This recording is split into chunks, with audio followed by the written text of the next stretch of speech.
이제 요한일서입니다. 무더운 날씨에 건강하시고 하시는 일들 잘 되시고 또한 마음도 평강하시고 자녀의 길들 잘 열어주시는 하나님의 은혜가 충만하기를 주님의 이름으로 축원합니다. 그리고 끝없이 그리고 변함없이 꾸준하게 성경을 보고 예배하고 기도하는 이 아름다운 경건성이 쌓일 때 고넬료에게 나타냈던 하나님, 너의 기도와 이웃에 대한 구제가 아버지 하나님께 상달되었다는 주의 말씀처럼 우리가 꾸준히 우리의 경건함을 잘 쌓고 하나님 앞에 상달되는 귀한 역사 있기를 주님의 이름으로 축원합니다.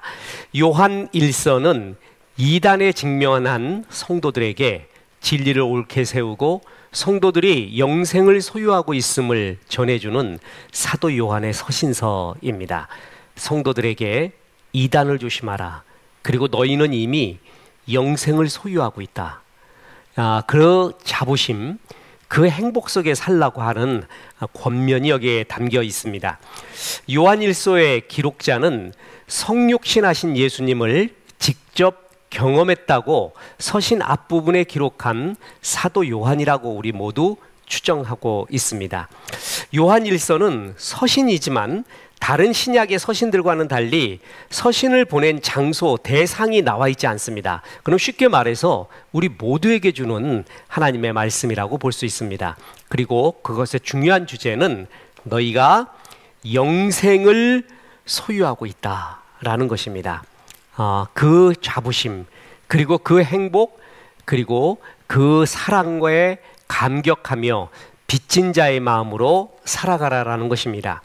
자, 요한일서 5장 13절에 내가 하나님의 아들을 믿는 너희에게 이것을 쓰는 것은, 자 보세요, 대상이 뭐예요? 믿는 자들에게 먼저 썼죠. 이것을 쓰는 이유는 너희에게 영생이 있음을 알게 하려 함이라. 의외로 성도들이 우리에게 영생이 있고 이것이 현실의 수많은 문제들, 해결해야 될 일들보다 더 소중한 것을 가지고 있다라는 것을 알지 못하고 소중한 것을 소중하게 여기지 못하고 현실에 찌들어 사는 사람이 참 많이 있습니다. 요한일서는 그런 우리에게 영생의 삶이 얼마나 소중한지에 대해 말씀해주고 있습니다. 자, 당시 또한 확대되고 있었던 악한 이단의 가르침에 직면하던 성도들을 향해 기록되었는데 이 이단은 초기 영지주의자들입니다. 영은 거룩하고, 영지주의자는 간단합니다. 영은 거룩하고 육은 악하다라는 이원론입니다. 이 영지주의의 아주 문제는 뭐냐면은 영은 거룩하고 육은 약하죠. 근데 성육신은 하나님이 육신을 입고 온 것입니다. 그런데 영지주의에 의하면은 육은 뭐라고요? 악하다고 했어요. 악하다. 어떻게 하나님이 인간의 악한 몸을 입고 올 수가 있는가? 그래서 예수님이 이 땅에 오신 인류 최대의 사건이 성육신, 인카네이션입니다. 그 성육신은 실제로 예수님이 악한 인간의 몸을 입고 온 것이 아니라 그런 것처럼 보인 것이다 라고 말합니다. 그것을 가현설, 도케니즘이라고 말합니다. 왜냐하면은 영지주의에 의하면은 육은 악한 건데 어떻게 하나님이 악한 육을 입고 올 수가 있겠는가? 그 말이에요. 육이 약하다, 악하다, 이런 사람을 가리켜 요한 사도는 적그리스도라고 말했습니다. 거짓말을 하는 자가 누구냐? 예수 그리스도께서 그리스도이심을 부인하는 자가 아니냐? 아버지와 아들을 부인하는 그가 적그리스도니, 이렇게 말하고 있습니다. 자, 사도 요한은 이단들의 문제, 이 초기 영지주의자들의 문제를 세 가지를 지적하는데, 첫째로 그리스도께서 육체로 오신 것을 부정하는 자들입니다. 그들은 거룩한 영이 더러운 육을 입고 올 수 없다고 주장하면서 그리스도가 실제로 육체를 입고 이 땅에 오신 것이 아니라 그냥 육체인 것처럼 뭐라고요? 보였다. 자, 이게 아까 말했던 가현설이라는 것입니다. 그렇게 보이도록 교훈을 위하여 그렇게 보였다. 그러니까 그리스도의 성육신을 부인하는 자들이죠. 그죠? 자, 요한일서 4장 2절에 보면 이로써 너희가 하나님의 영을 알지니 곧 예수 그리스도께서 육체로 오신 것을 시인하는 영마다 하나님께 속한 것이다. 그러니까 그때 당시에도 이런 이단들이 참 문제였습니다. 오늘날에도 이단이 문제죠. 정말 이단 사이비는 강도보다 더 악한 자들입니다. 설교 때 말씀드렸지만 강도는 10명의 행복을 뺏어가지만 이단 사이비는 수십만 명의 영혼을 지옥으로 가게 만들게 있습니다. 그것이 옛날부터 있었습니다. 우리 기독교가 생기면서부터 있었습니다.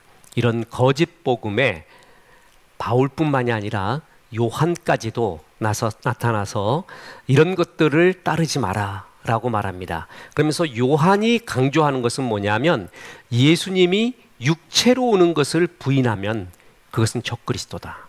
따르지 마라. 이렇게 말합니다. 영주주의자들의 특징이 영지지요. 영적인 지식이라는 것이에요. 특별한 자기들의 지식을 갖고 있다. 이것을 노시스라고 이렇게 말합니다. 영지라고 말합니다. 그러면서 죄성 자체를 부인했습니다.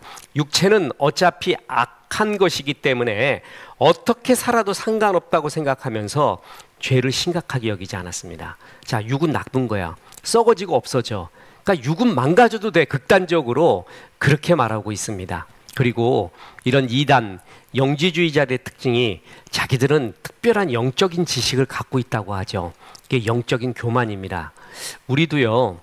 나는 네가 알지 못하는 크고 비밀한 어떤 성경의 지식을 갖고 있고 네가 알지 못하는 것들을 알고 있어. 이런 말들을 할 때 굉장히 조심을 해야 됩니다. 그거 굉장히 교만한 이야기입니다. 그냥 알고 있으면 알고만 있고요. 내가 진짜 알고 있으면 섬기죠. 그들을 정말 섬기고요.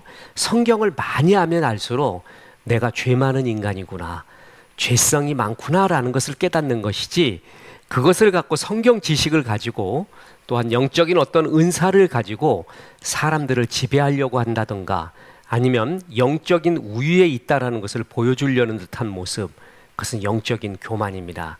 이 영적 지식을 갖고 있다. 특별한 지식을 자기들은 갖고 있다. 그게 영지주의자거든요. 굉장한 교만 덩어리입니다. 자, 그들에게는 형제를 사랑하는 모습이 결여되어 있었습니다. 그래서 요한일서는 유독 형제 사랑을 참 많이 강조합니다. 요한일서 4장 7절에서 8절 보면 사랑하는 자들아 우리가 서로 사랑하자. 사랑은 하나님께 속한 것이니 사랑하는 자마다 하나님께로부터 나서 하나님을 알고 사랑하지 아니하는 자는 하나님을 알지 못하나니 이는 하나님은 사랑이심이라. 참 이 구절이 멋진 구절이죠. 하나님은 사랑의 속성을 가지고 있다. 하나님은 사랑을 소유하고 있다. 이렇게 말하지 않고 하나님이 사랑이라고 말합니다. 이 구절 굉장히 참 깊은 구절입니다. 그래서 진짜 네가 하나님을 사랑하게 되면 네가 하나님의 사랑이 네 가슴 속에 있고 그것이 이웃 형제에 대한 사랑에까지 나타나고 있을 것이다. 사람이 예수 그리스도를 영접한지를 어떻게 아느냐? 잘 모릅니다. 그것은 하나님만이 물론 정확하게 알죠. 그런데 객관적으로 드러난 것은 그의 열매를 보면 압니다. 왠지 알지 못하게 그의 가슴 속에 그리스도의 사랑이 있고 또한 이웃에 대한 사랑의 마음이 가득해져요. 그것은 하나님의 사랑이 내 마음 속에 임하고 있다라는 특징입니다. 예수 그리스도를 영접해서 예수 그리스도의 성품을 닮아가고 싶은 성화의 마음이 가득해요. 그리고 정말 예수를 닮아가고 있어요. 그것은 뭐예요? 하나님이 내 안에 있다라는 또한 증거이기도 하죠. 그러니까 하나님이 내 안에 있다라는 증거 중에 가장 강력한 증거 중에 하나가 바로 하나님은 사랑이신데 그 사랑이 내 가슴에 있느냐 하는 문제입니다. 아주 농담이 있었는데 목사님들끼리 이야기를 하다가 한참을 웃었습니다. 어느 목사님이 있었는데 그 목사님이 자기가 자신에 대해서 간증을 하신 거예요. 그래서 나는 성경도 많이 알고 믿음도 있고 기도도 잘하고 모두 잘하고 있다. 예, 그러면서 하시는 말씀이 나는 근데 사랑이 없다 그러더래요. 고린도전서 13장에 의하면 뭐죠? 사랑이 없으면 모든 것이 뭐라고요? 울리는 꽹과리와 같다 그랬죠. 그 말을 듣고 얼마나 웃었는지 모릅니다. 결정적인 게 없는 거예요. 목회자가 또한 리더들이 사랑이 없다면은 그 메마른 가슴으로 뭘 어떻게 하겠습니까? 그죠? 진짜 사랑하면, 하나님의 사랑이 내 마음에 있으면 형제를 사랑한다. 이렇게 요한 사도를 통해서 말해주고 있습니다. 자, 이러한 이단의 주장에 대한 사도 요한은 이렇게 답하고 있습니다. 예수 그리스도의 성육신과 십자가의 사건이 역사 속에 실제로 있었다. 그리고 인간은 영과 육이 분리되지 않는 존재다. 그래서 육이 악해지지 않도록 죄에 대하여 경계하라. 이렇게 말하고 있습니다. 육은 나쁜 거니까, 악한 거니까 육이 망가져도 상관없다. 얼마나 악한 말입니까? 육이 마음껏 타락해도 된다. 극단적으로 이거는 있을 수 없는 얘기죠. 성경은 영과 육이 분리되지 않는 존재라고 해요. 우리를 가리켜 이렇게 이야기합니다. 흔히 이분설 그리고 삼분설이라는 것이 있습니다. 우리 인간에 대해서, 자, 이분설은 인간은 영과 육으로 돼 있다는 거고요. 삼분설은 영혼 육으로 돼 있다는 것입니다. 그럼 어떤 게 맞느냐? 성경이 어떤 거는 영과 육을 이야기하고요. 어떨 때는 영혼 육을 또한 이야기하고 있습니다. 그러니까 이거 가지고 참 많이 논쟁을 했습니다. 그래서 영육이 맞느냐, 영혼 육이 맞느냐. 이것은 아직도 논쟁 중에 있는데 중요한 것은 우리가 기도할 때도 그러잖아요. 영육 간에 강건함을 주옵시고 이렇게 말하잖아요. 그 얘기는 뭐냐면 영과 육은 분리될 수 없다라는 것입니다. 이게 성경에 나타난 아주 중요한 하나님의 마음인데 우리의 육신, 자, 로마서에서 육신이라는 말을 씁니다. 이것은 죄성을 의미해요. 죄성. 그래서 우리의 육신을 죽여야 된다라는 말을 로마서, 에베소서에서 많이 말해요. 이때 말하는 것은 우리의 속에 있는 죄성을 의미하는데 우리의 몸뚱아리를 말하는 게 아닙니다. 그러니까 이 몸뚱아리를 죽여야지 영혼이 깨끗해지고 살고, 이것은 아니에요. 우리의 뭐를 죽이냐? 육신은 육적인 생각, 세상의 생각, 아직 우리 가운데 있는 죄성을 말하는 것이지 우리의 몸뚱아리를 말하는 게 아닙니다. 우리의 몸은 성령이 거하는 전이라고 했습니다. 성령이 거하는 전. 세상의 어느 종교에서도 몸뚱아리를, 우리의 육신을 그렇게 거룩하고 아름답게 보는 것은 없습니다. 성경은 바로 이렇게 우리의 영과 육을 하나의 존재로 보고 있다는 것입니다. 그래서 분리될 수가 없다. 그래서 육신, 우리가 그것을 알잖아요. 영이 깨끗할 때 육신도 건강해져요. 그리고 또 다른 이야기는, 변증법은 육신이 건강할 때 정신과 영도 맑아지는 것을 느낍니다. 그죠? 그래서 이거 둘은 불가분의 관계예요. 그러니까 옛날에 이런 영지주의적 경향들이 많은 사람들은 육신을 학대해야지만이 영이 깨끗해진다고 생각을 해서 지금도 이방 사이비 종교들을 보면 자기 수양이라는 거 하죠. 바늘방석에 앉아 있다든가 아니면은 뭐 그야말로 그 자기의 고행을 하잖아요. 고행, 몸의 고행, 몸뚱아리의 고행을 통해서 영이 깨끗해진다고 생각하는데 그렇지 않습니다. 그거하고는 다른 이야기입니다. 하나님은 오히려 건강하라고 말합니다. 건강하라고 말하고, 그리고 그 건강한 몸으로 하나님 앞에 영광 돌리고 영도 깨끗하라고 이야기합니다. 저는 제가 기도를 받을 때 잊혀지지 않는 것이 있습니다. 국민일보에 가서 집회를 인도하고 모 목사님한테 기도를 받았습니다. 그 이름만 대면 다 아는 목사님입니다. 근데 이분이 기도를 해줄 때 그때 이제 젊은 목사였으니까, 젊은 목사, 성령 충만하고 때때로 금식하고 이 나라를 위하여 목숨 걸고 기도하고 그렇게 하십시오. 그런 목자가 되십시오라는 기도를 예상을 했습니다. 근데 너무나 약간 쇼킹한 기도를 받았어요. 이 기도를 하는데 젊은 목사님 건강하시고 건강을 잘 챙기십시오. 건강하셔야 목회를 잘합니다. 전혀 예상하지 못했던 그런 이야기였습니다. 이분이 그런 말씀을 하시다니 깜짝 놀랐습니다. 건강해야 목회도 잘한대요. 성경은 영과 육이 하나라고 봅니다. 그래서 여러분 좋은 것도 많이 드시고요. 또한 너무 과식하지 마시고 혼자 먹으면 그게 뱃살하고 허리살, 목살, 어깨살로 다 갑니다. 나눠 드시고요. 밥은 같이 먹고 진리는 혼자 만나야 되죠. 그럼 운동도 하시고 이러면서 영도 깨끗해지는 것입니다. 영과 육은 하나이지 이런 영지주의자처럼 분리돼서 육이 약한 것, 그래서 심지어는 예수님이 이 땅에 성육신으로 오신 것마저도 부인하는 그러한 우를 범해서는 안 된다라는 것입니다. 자, 그러면서 요한일서 3장 8절 9절에 보면 죄를 짓는 자는 마귀에게 속하나니, 자 이제 이 구절을 해석을 잘해야 돼요. 죄를 짓는 자는 마귀에게 속하나니, 그러면 여러분 지금 져요 안 져요? 계속 짓고 있잖아요. 이건 부인할 수 없잖아요. 그죠? 마귀는 처음부터 범죄함이라.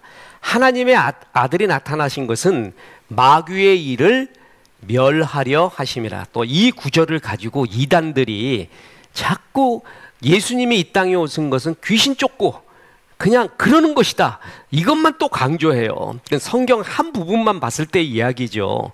그러니까 정말 이단들은 성경의 한 부분을 완전히 뻥튀기를 하고 자기의 조직신학을 만들어내요.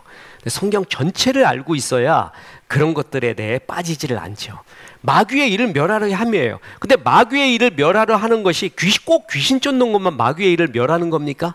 마귀가 우리에게 수없이 죄성을 부추겨 가지고 우리로 하여금 육신의 정욕, 안목의 정욕, 이생의 자랑 수없이 쫓게 하고 뭐하고 이런 것도 다 마귀의 일이에요. 귀신만이 마귀가 아니에요. 그죠? 그런 것들, 그런 마귀의 일을 멸하게 함이라.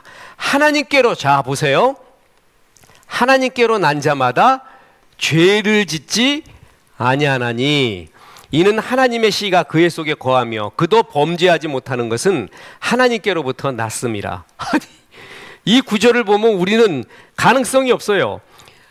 계속 우리도 죄를 짓고 있잖아요. 그러면 내가 하나님께로 난 자마다 죄를 짓지 않는다고 했는데 계속 죄를 짓는 나는 뭘 의미하는가? 자 보세요. 이때 이 죄는 아주 쉽게 이렇게 이야기하면 됩니다. 습관적이고 의지적인 죄입니다. 자, 이런 죄를 범하지 않는다는 거예요. 사람도, 예수 믿는 사람도요, 넘어질 때도 있고요. 또 루터가 말했듯이 죄의 그림자가 이렇게 가슴에 지나갈 때도 있어요. 근데 둥지 틀게 해서는 안 된다는 것이죠. 죄를 범해도 회개를 하고 이런 짓 하지 말아야겠다. 그것이 우리 속에 성령이 가르쳐 주거든요. 근데 아주 습관적이고 의지적으로 계속 반복적으로 죄를 짓고 있어요. 습관적, 의지적, 부지불식 중에 그냥 본성의, 죄의 본성이 나타난 게 아니라 의지적이라는 것은 굉장한 의식 속에서 한다라는 얘기예요. 그렇죠? 이런 죄는 범하지 않는다는 거예요. 자, 그런 죄를 범하고 있는 사람은 예수를 과연 영접한 사람인가 돌아보라는 이야기입니다. 자, 그러면서 죄가 이렇게 악하다. 그리고 예수 믿는 자들은 이 죄를 미워한다. 어떻게 영지주의자들은 육이 악하다고 하면서 육이 범죄하는 것을 그대로 방치할 수가 있는가? 이런 이단들에 빠지지 말라, 이렇게 말하고 있는 것입니다. 요한일서는 하나님의 또한 중요한 속성을 말하고 있는데 두 가지인데, 요한복음은 사람들에게 복음을 전하고 그래서 그들에게 생명을 얻게 하는 것이 목적이었습니다. 요한복음에 기록되어 있죠. 요한일서는 이미 이 복음을 받아들인 이들에게 영생이 있다, 그것을 말해주고 있어요. 오늘날도 이단은 보면은 이 구원, 자, 이게 다 다른 말인데 그냥 같다고 생각하셔도 됩니다. 생명, 영생, 하나님의 자녀,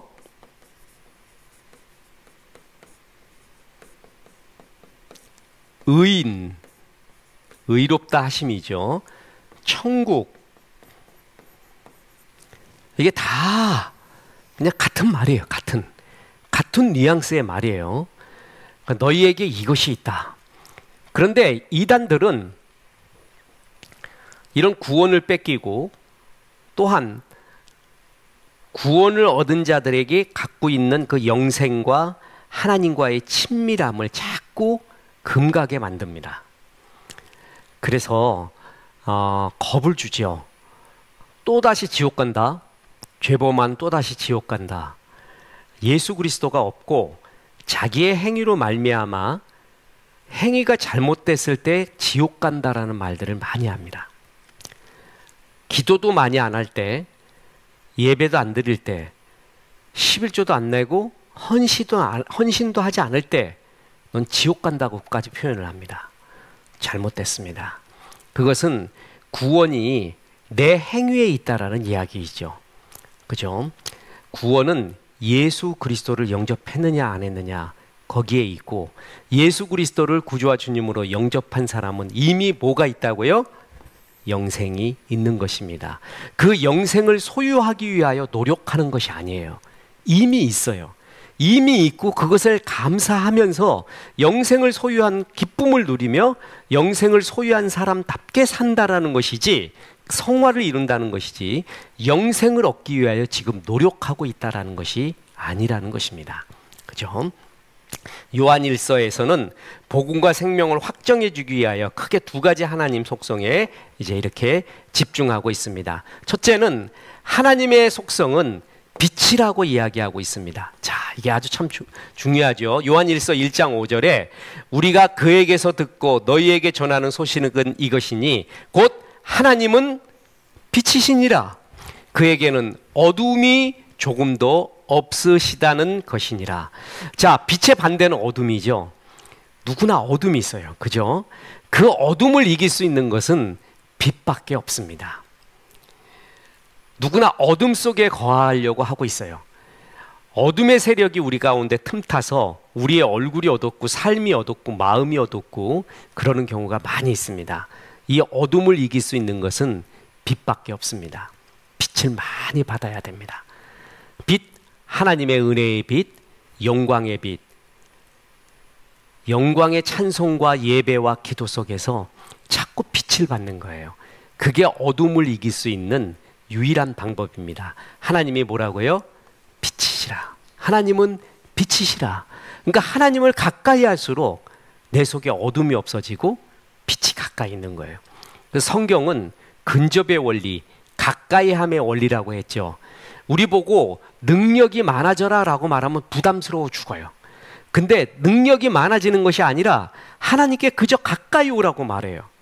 가까이 가기만 하면 된다는 거예요. 그건 누구나 할 수 있잖아요. 그죠? 누구나 할 수가 있는 거예요. 만약에 내가 돈이 없어서 망원경이 없어요. 그래서 저기 있는 물체를 제대로 못 봐요. 그런데 돈이 없어도 저기 있는 물체를 자세히 볼 수 있는 방법이 있어요. 어떻게 하면 돼요? 가까이 가면 돼요. 가까이. 사람은 정말 가까이 하는 것에 결정적인 영향을 받게 됩니다. 정말 영향을 받게 돼요. 제가 지금 다음 달인가요? 예, 목회와 신학 원고를 다 제출하고 크리스틴 로젠이라는 문화사회학자이자 교수인 그 학자가 경험의 멸종이라는 것을 썼습니다. 아주 쉬운 말로 말해서 우리는 지금 직접 경험을 안 하고 간접 경험을 한다는 거예요. 간접 경험. 디지털로 간접 경험을 하는 거예요. 그게 과연 경험이냐? 디지털 경험이 많이 쌓이고 직접 경험이 적을수록 인간성이 무너지고 있고 그리고 왜곡되어 가고 있다. 주제가 그거예요. 그래서 직접 경험을 많이 하도록 하라 이거예요.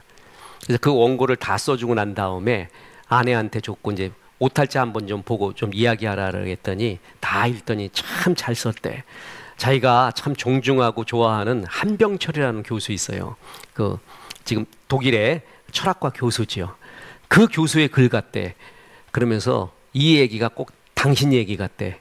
그래서 왜 그랬더니 내가 이제 저녁에 앉아가지고요. 정신을 쉬어야 되잖아요, 이제. 저녁에까지 막 이렇게 성경 보고 연구하고 책 보고 글 쓰면은 그날 꼬딱 새는 경우 정말 많습니다. 필 받으면 안 돼요. 그래서 그때 쉬어야 돼요, 정신을. 릴렉스하기 위해서 틀어놓는 게 뭐냐면, 여보 나는 오늘 캠핑 갔다 올게. 오늘은 내가 알래스카 갔다 올게. 북극 갔다 올게. 이러고 거기서 캠핑하는 게 난 그렇게 좋아요. 이제 그런 오지에서 말이에요. 그 캠핑하는 사람이 있거든요, 혼자. 그 장작 타는 그 소리, 거기다 막 고기 구워 먹는 거, 그거 앉아갖고 좋다고 그거 보고 있어요. 그러 배겨 보면서 야, 나 오늘은 설악산 갔다 왔다. 어디 갈게. 막 이러면서 그걸 보고 있었어요. 간접 경험이죠. 간접 경험. 왜냐하면 직접 경험을 못하기 때문에 그걸 하는 거죠. 그래서 이제 남자들한테도 남자들이 제일 좋아했던 게 무슨 나는 자연인이다. 뭐 이런 프로가 있대요. 다들 그거 하고 싶어. 다들. 나도 좀 제발 좀 이 직장 생활에서 쉬면서 거기 가서 몇 달 동안이라도 그거 하고 싶은데 내가 못 하잖아요. 그러니까 그 사람이 하고 있잖아요. 그러니까 그걸 간접 경험하는 거예요. 그게 디지털 경험이라고 그래요, 그거를. 그런데 너무 심해져 갖고 아무 데도 안 가고 직접 만나지도 않고 그냥 앉아서 전부 경험을 하는 이 시대에, 그래도 우리 때는 직접 만나는 게 많은데 애들 때는 더 안 한다는 거예요. 안 간대요. 그냥 앉아갖고 계속 스마트폰만 보면서 그러고 있다. 그래서 그게 경험의 멸종이에요. 그럴수록 아이들의 인간성은 점점 더 어떻게 된다? 말살되어 간다. 그 증거를 쭉 말해주고 있는 거예요. 성경은 가까이 오라고 해요. 가까이 와가지고 하나님을 가까이 보고 볼수록, 그럴수록 그것이 환상이 아니고 디지털 경험도 아니고 주님을 맛보아 알지니라 라고 말해요. 그리고 성육신의 의미는 몸으로 오신 예수님이 몸으로 겪으셨다라는 것이죠.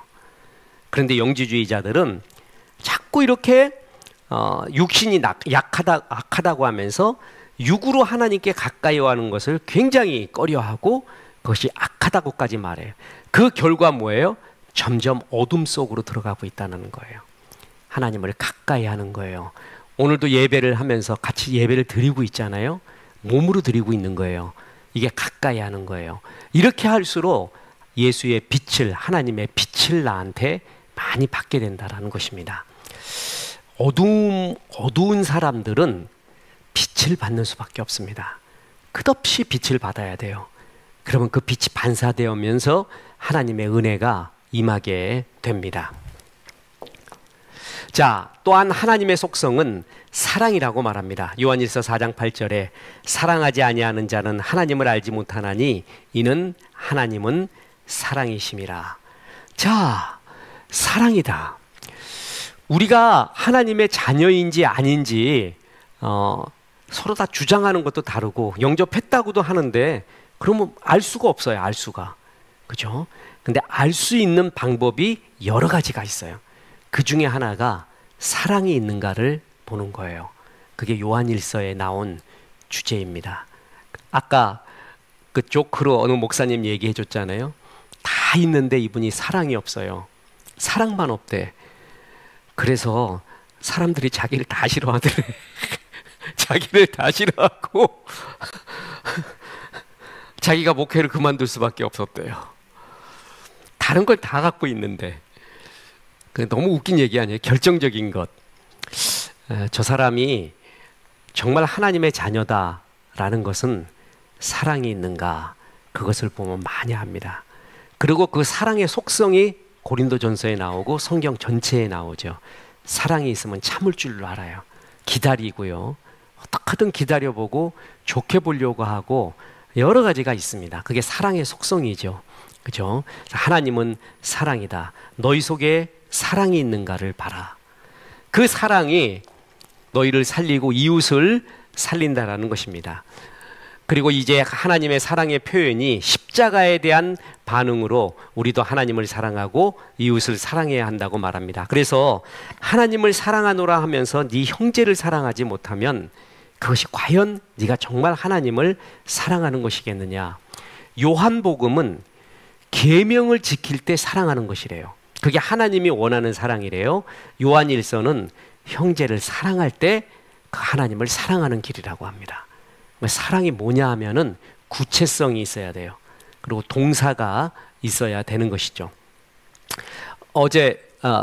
지난주에 탈북 목회자 모임을 하면서 깜짝 놀랐습니다. 에릭 프롬의 사랑의 기술에 대해서 했는데 이제 수준이 굉장히 높아졌어요.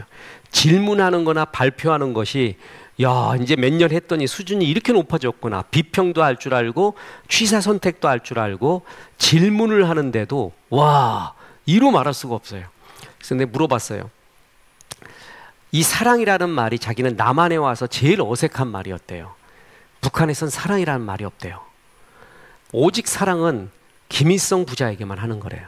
그러면 뭐라고 말합니까? 그러니까 좋아한다고 말한대요. 좋아한다고. 그냥 좋아한다고 말한다. 사랑이라는 말은 없다라고 말합니다. 그것도 굉장히 생경했습니다. 그죠? 그리고 또 하나가 뭐냐면은 사랑을 하게 되면은 그 사람을 잘 알아야 된다. 잘 알아야지만이 사랑에 구체적으로 행동을 할 수가 있다. 이렇게 말을 했어요. 그랬더니 뭐냐 하면 한 목사님이 그 사람을 잘 알면 만약에 잘 아는데 사랑이 없으면 굉장한 폭력이 된다는 거예요. 그래서 설명을 해보십시오. 그랬더니 북한은 지도자들은 자기들을 너무 잘 안대. 일거수일투족을 다 알고 있대. 완벽하게 막 이렇게 조사를 하고요. 그 알고 있대요. 그 알고 있는 게 사랑해서 알면은 너무 좋다는 거지. 그럼 나를 행복하게 만드는데 그렇지 않고 나를 악하고 자기들의 뜻에 맞게 이끌어가기 위해 그것을 이용하고 있다라는 것이죠. 그래서 아는 것이 너무 무섭다. 사랑 없이 아는 것은 폭력이다. 이렇게 말하는 거예요. 그러면서 사랑에 대한 주제를 아주 깊이 이렇게 이야기하는 것을 이렇게 보았습니다. 특히 그러면 나만의 노래의 70, 80%는 전부 사랑에 대한 노래인데 사랑 타령이다. 아주 그냥 쪄들었다 우리는. 그래서 북한에서는 어딨냐 그러니까 사랑 노래가 없대요. 그런 발표도 없대요. 그래갖고 개인이 어떤 그런 노래를 작사 작곡해서 발표하면 큰일 난대요. 그럼 뭐냐 하면 노래는 다 그냥 김일성 부자 찬양하는 거고 사회주의 체제를 갖다 찬양하는 것뿐이래요. 그러면 너희들 어떻게 그 사랑을 하냐 그러면 그래도 사랑의 연애 편지하고 자기들끼리 노래도 부른대. 어떻게 하냐 모여서 한대. 그냥 그걸 발표는 못 한대요. 그러니까 사랑이라는 담론이 인간의끼리의 그 사랑이라는 담론 자체가 아예 없다는 거예요. 그래서 참 자기가 여기 와서 남한에서 넘쳐나는 사랑의 노래 그리고 과감한 표현 여기에 굉장히 쇼킹을 했다라는 거예요. 라면 때문에 쇼킹을 했고 그래서 라면만 일주일 먹었다는 거 아니에요. 너무 싸고 맛있어갖고 그리고 그런 사랑에 대한 표현을 이야기를 합니다. 자, 진짜 하나님을 사랑하면 뭐예요? 이웃을 사랑한다라는 것입니다. 그러면서 그 얘기를 해요. 자기들이 목회를 하는데 사랑의 기술 배우면서 얘기하는 게 그래요. 목회를 하면서 자기를 돌아보는 게 그거래요. 참 사랑이 부족하구나라는 걸 알았대요. 사랑을 이렇게 받아보고 지도자로부터 사랑을 받아보고 이렇게 사랑을 받는 거구나 이렇게 해서 사랑을 하는 거구나를 라 배우지를 못했대요. 그냥 경계하는 법, 싸워서 쟁취하는 법 그것만 해서 그게 습성화가 되고 나니까 목회를 하잖아요. 목회를 해도 양들을 사랑하는 법을 잘 모르겠다는 거예요. 그래서 참 그 말을 듣고 참 고개를 숙이고 감사하기도 했고 그래서 자기들은 사랑을 배워간다. 들이딱 까는 건 잘한대. 까는 거는 가서 자아비판 맨날 배워가지고 자기도 가면은 그 막 까고 뭐 이렇게 지적하는 건 잘하는데 사랑으로 감싸주고 뭐 하는 것을 배운 지가 얼마 안 되고 그게 굉장히 어색했다라는 거예요. 그래서 뭐라 그랬냐면 막 와서 졸잖아요. 혼내고 또 뭐 와갖고 딜이 먹는데 그렇게 막 고기 있으면 다 갖다 먹고 겨우 그 교회에다 장만하면 그것만 먹으러 온대. 그래서 목사님 안 오는 것보다 낫고요. 또 교회 와서 먹는 게 좋고 교회가 편하니까 오지 않습니까? 참 피곤한 세상 아닙니까? 그래서 교회에 와서 존다는 것도 또 감사하고 그걸 먼저 받아들여 주십시오. 그리고 이렇게 감싸 주십시오. 위로해 주십시오. 네, 그것부터 시작하면 다 알아듣습니다. 그러면 이제 사랑에 대한 이야기를 했죠. 사랑이 그만큼 소중하죠. 특히 저도 계속 돌아보는 게 목회자가 정의만 있고 냉철함만 있고 사리 분별만 있고 사랑이 없다, 은혜와 긍휼이 없다. 그러면 양들에게 어떻게 되겠습니까? 그래서 늘 돌아봐라. 하나님은 사랑이라. 그 사랑으로 사랑해라. 자, 그래서 이 요한일서의 중요한 신학은 하나님을 사랑하면 이웃을 뭐라고요? 사랑한다라는 거예요. 요한일서 4장 20절 21절에 누구든지 하나님을 사랑하노라 하고 그 형제를 미워하면 이는 거짓말하는 자니 보는 바 그 형제를 사랑하지 못하는 자는 보지 못하는 바 하나님을 사랑할 수 없느니라. 우리가 이 계명을 주께 받았으니 하나님을 사랑하는 자는 또한 그 형제를 사랑할지니라. 이렇게 말하죠. 너무 정확하게 말하고 있죠. 이건 계명이라고 말합니다. 그 형제를 잘 사랑해라. 제가 어느 날 대학교에서 성경을 이렇게 큐티하다가 우리 기독 학생들하고 얘기하다가 이 구절이 나왔어요. 근데 그 전날 뭘 했냐 하면 제 동생하고 싸웠어요. 여동생하고. 근데 이거를 보는데 못 보겠더라고. 꼭 하나님이 나한테 해주는 말 같아요. 꼭 나한테 해주는 말 같아요. 그래서 그런 이 형제라는 말이 부모 형제도 맞아요. 그리고 예수 안에서의 형제도 다 맞는 말이에요. 아무튼 보는 사람을 사랑하지 못하는데 어떻게 보지 못하는 바 하나님을 사랑하느냐, 이런 이야기를 이렇게 하는 거죠. 아까 그 탈북 목사님한테도 그랬어요. 에릭 프롬이 한 사람을 진정으로 사랑함으로써 이웃과 신까지 사랑하는 것으로 확대된대. 그 얘기를 탈북 목사님 몇 명이 받아들이지는 않아요. 어떻게 한 사람 사랑하는 것이 그렇게 확대될 수 있느냐, 이렇게 이야기를 했어요. 그래서 이런 말을 했습니다. 우리 교회는 또 나는 북한의 영혼들, 주민들을 사랑합니다. 다 사랑해서 그들에게 전부 초코파이 보낼 수도 없고 내가 갈 수도 없습니다.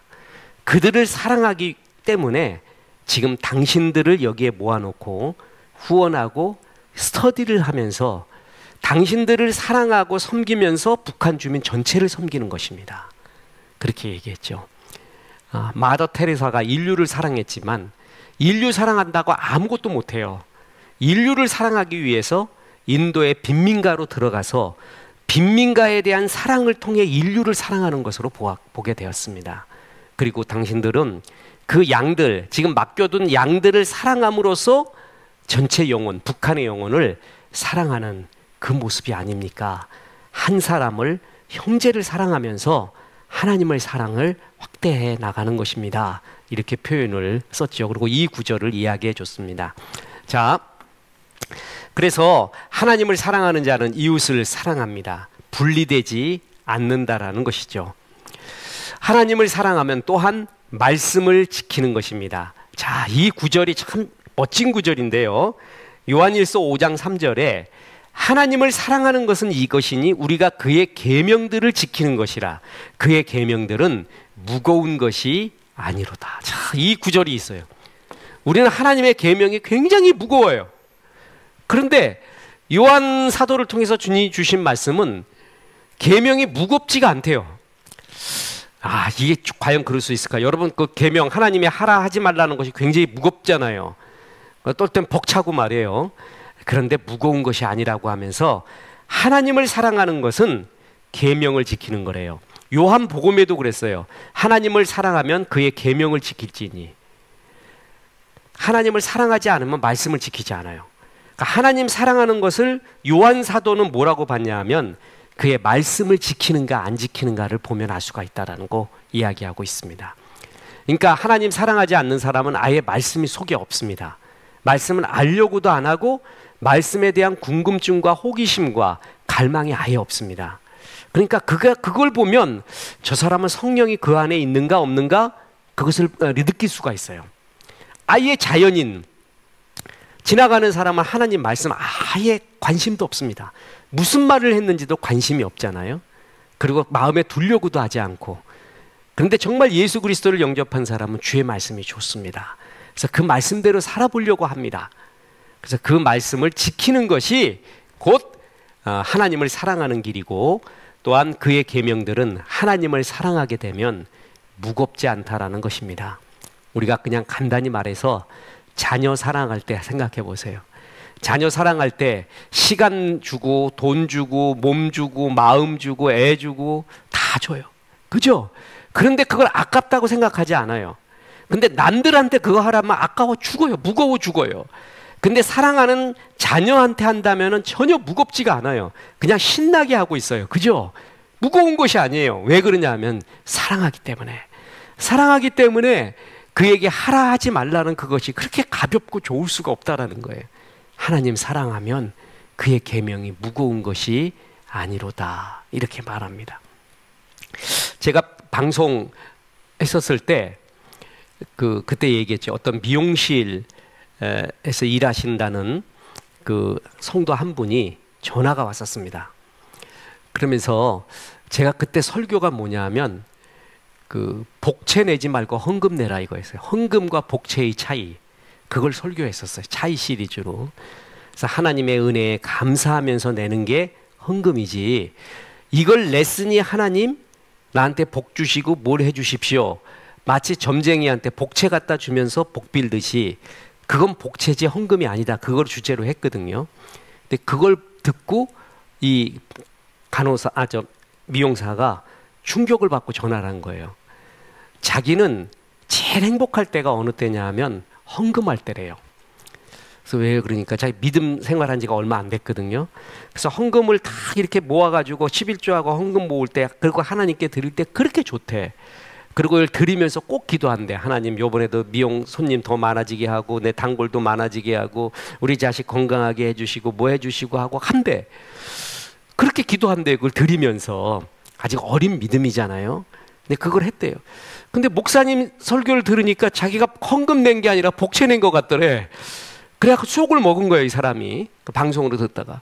그러면서 약간 울먹이면서 내가 헌금 낸 거예요, 복채 낸 거예요, 이러더라고요. 그래서 제가 뭐라고 대답하는 줄 아세요? 당신은 헌금 냈습니다, 이랬어요. 그 순수한 마음, 아직도 그 믿음이 아직은 작아요. 성경 말씀도 모르고.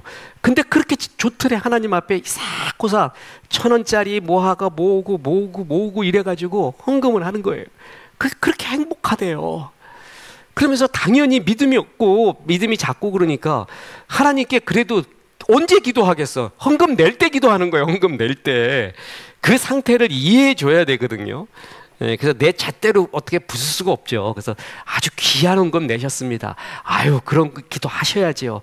헌금 낼 때 좋으세요. 그러니까 그렇게 좋대, 자기가. 그렇게 그 모아서 드릴 때가 그렇게 좋대요. 하나님을 사랑하면은요, 계명이 무겁지가 않아요. 우리 집에 가면은, 우리 어머니, 친어머니의 댁에 가면 어머니 이렇게 뵙고 오면은 꼭 봉투를 줘요. 그래서 그건 받아와요. 그래서 그 뭐예요? 그러면은 거기 보면 1,000원, 어떨 때 제일 많은 건 10,000원, 뭐뭐 사고사고 1,000원짜리 모아놓은 거 있죠, 1,000원짜리. 예? 그걸 갖다가 우리 교회 헌금하래. 이제 네가 담임하는 그 교회 헌금하래. 다 씌워보면 3만 원 넘는 경우가 없어. 근데 그게 그렇게 좋으신가 봐요. 그러면서 그걸 이렇게 애지중지 갖고 있다가 이걸 갖다가 줘요. 왜 그렇게 좋을 수가 없어요, 그게. 당신 그거 모으는 게 재미인가 봐요. 그래갖고 아들 교회에다가 헌금한다고 하는 모습이, 아, 그렇구나. 그때 만약에 그 헌금 모을 때, 그런 거 모을 때, 이거 갖고 내가 하나를 더 사 먹었어야 되는데, 뭘 더 사 먹었어야 되는데, 그런 마음일까요? 그때 어머니의 마음이 무거운 마음이었을까요? 무거운 마음 절대 아니었다고 봅니다.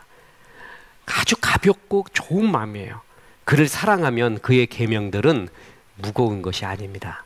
그의 계명이 자꾸 무거울수록 뭐냐면은 내가 하나님 사랑하고 있지 않구나, 그렇게 생각하세요.